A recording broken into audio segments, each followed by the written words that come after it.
Assalamualaikum dear students. Today we will study about the waves. In this chapter you will be able to learn how do waves they transmit energy, what makes sound shrill or loud, and why does light have different colors. So the main concept of this chapter is that waves are an important energy transfer medium.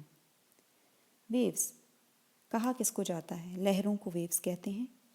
ये किस तरह से एक जगह से दूसरी जगह मुंतकिल करती हैं एनर्जी को, और किस तरह जो साउंड है वो आपके पास या तो बहुत ही तेज़ तरार किस्म में सुनाई देती है ऊंची आवाज़ में, या बहुत ही लाउड होती है, भारी होती है, भरकम आवाज़.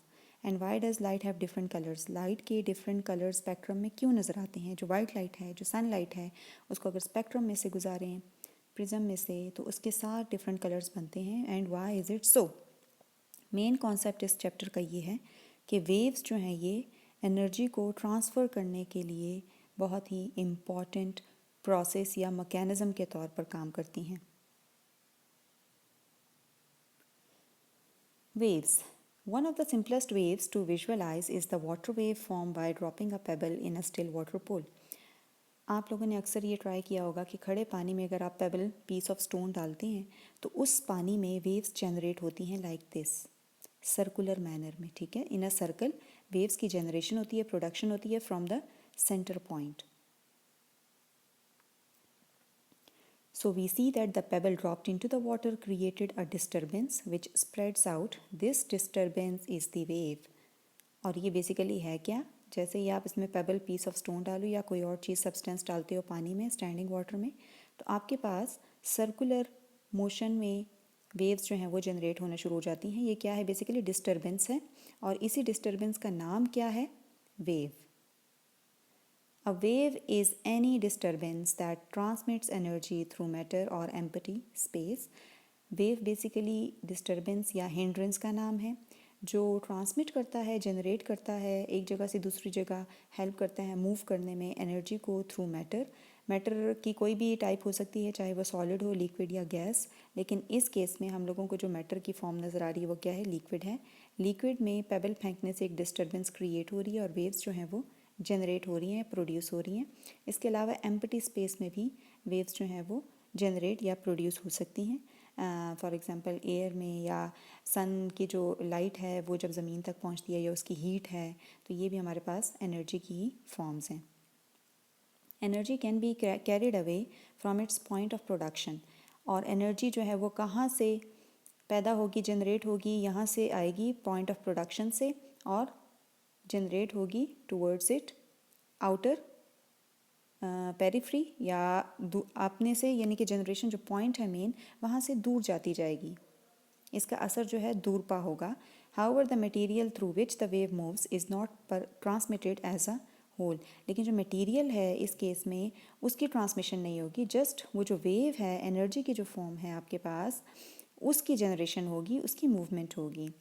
We usually associate wave with the water waves on the surface of water. However, sound and light are also examples of waves. जहाँ पर लहरों की बात की जाती है, वेव्स की बात की जाती है, हमारे जहन में पानी की लहरें आ जाती हैं. तो पानी की लहरों के अलावा भी जो और बाकी ऐसी चीज़ें हैं जो वेव्स जनरेट करती हैं, उनमें साउंड है, आवाज़, और इसके अलावा लाइट की भी वेव्स जो हैं वो भी एग्जाम्पल्स में शामिल हैं. यहाँ पर इस एक्टिविटी में आपको नज़र आ रहा है कि एक रस्सी को हाथ से पकड़ा गया है, एक एंड को, और दूसरा जो इसका सिरा है रस्सी का, रोप का, उसको एक वॉल के साथ या तो टाई किया गया है, या किसी और हार्ड सरफेस या जो मटेरियल है उसके साथ आप उसको टाई करते हैं, और फिर उसको अप एंड डाउन मूव करते हैं. ठीक है, विगलिंग जब करते हैं, विगल करते हैं, इसका एक रोप का जो एक सरफेस है या एक पार्ट है, आप उसको बेशक कलर कर दें या उसके ऊपर कोई कलर टेप वगैरह लगा दें ताकि आपको नज़र आए. जैसे ही आप उसको मूव करोगे अप एंड डाउन, विगलिंग जब करोगे, a number of waves will be produced. आपको यहाँ पर नज़र आ रही हैं कि जो लहरों की तरह आपको वेव्स जो है वो प्रोड्यूस होती हुई नज़र आएंगी. And these will form a wave train. ठीक है, वेव ट्रेन की फॉर्म में ये जनरेशन होगी इसकी इन द सेम डायरेक्शन. तो आपको सेम डायरेक्शन में जो है वेव्स जो हैं प्रोड्यूस होती हुई नज़र आएंगी. So wave is an energy transfer mechanism. ये बेसिकली एक एनर्जी ट्रांसफ़र करने का प्रोसेस है, नेचुरल मैकेनिज़्म है. Therefore it can do work. Wave is a travelling energy, it does work on objects in its path.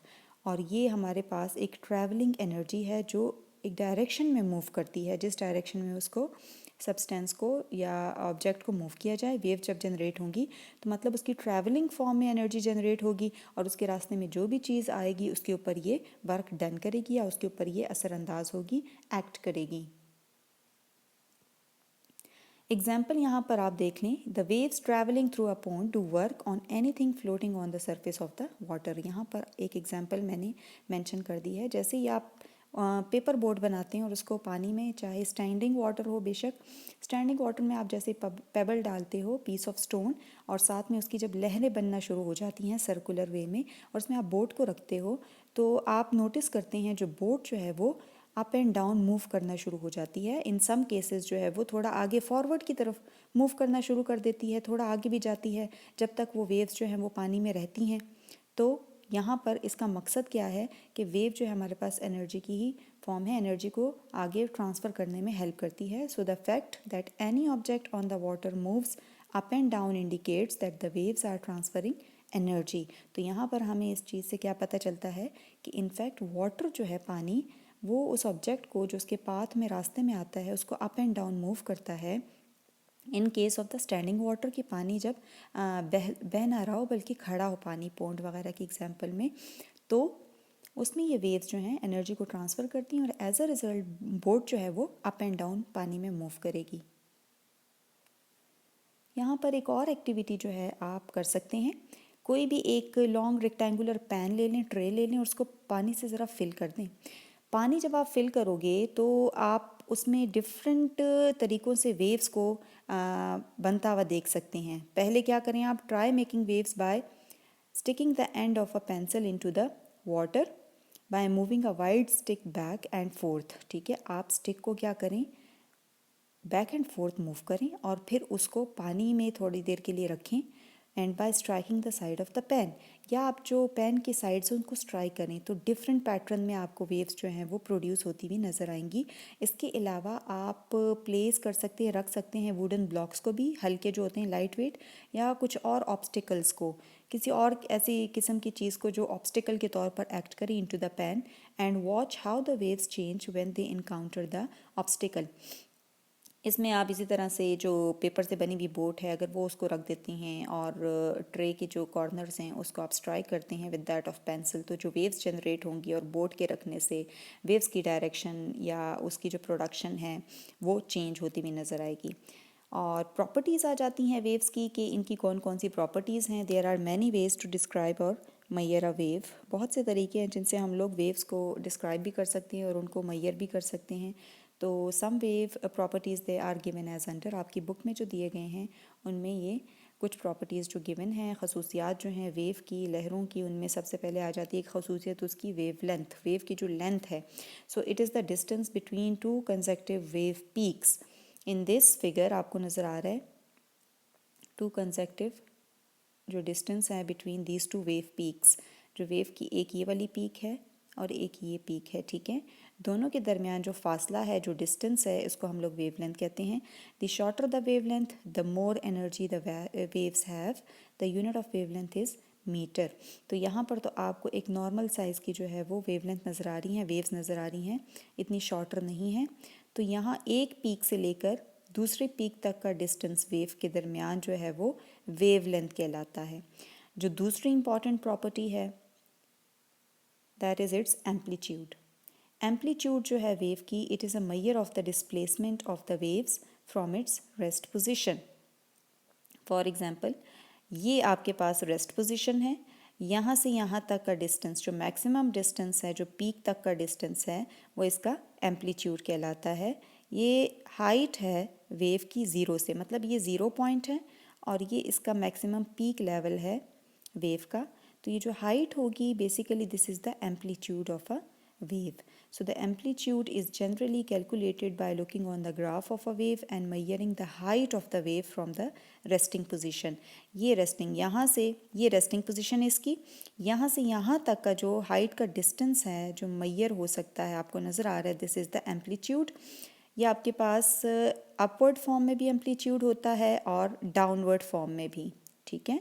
तो दोनों cases में आपके पास जो है एम्पलीट्यूड यहाँ पर देखे जा सकते हैं, और जो यूनिट है एम्पलीट्यूड का वो भी मीटर में है। क्यों? क्योंकि हाइट जो है हमारे पास वेव की from it zero point is known as the amplitude, और ये इसमें डिस्प्लेसमेंट या डिस्टेंस को मैयर किया जाता है। तो दोनों का यूनिट चाहे वो वेवलेंथ हो या एम्पलीट्यूड हो, मीटर में हम लोग इसको मैयर करते हैं। Amplitude is a measure of the strength और intensity of the wave. Basically ये वेव की इंटेंसिटी या स्ट्रेंथ है कि कितनी ज़्यादा वेव हमारे पास जो है वो कितनी बड़ी वेव है या छोटी वेव है, उसकी इंटेंसिटी या स्ट्रेंथ है। फिर उसका जो हाइट होता है, जो उसका टोटल डिस्टेंस होता है from its rest position, that is the amplitude.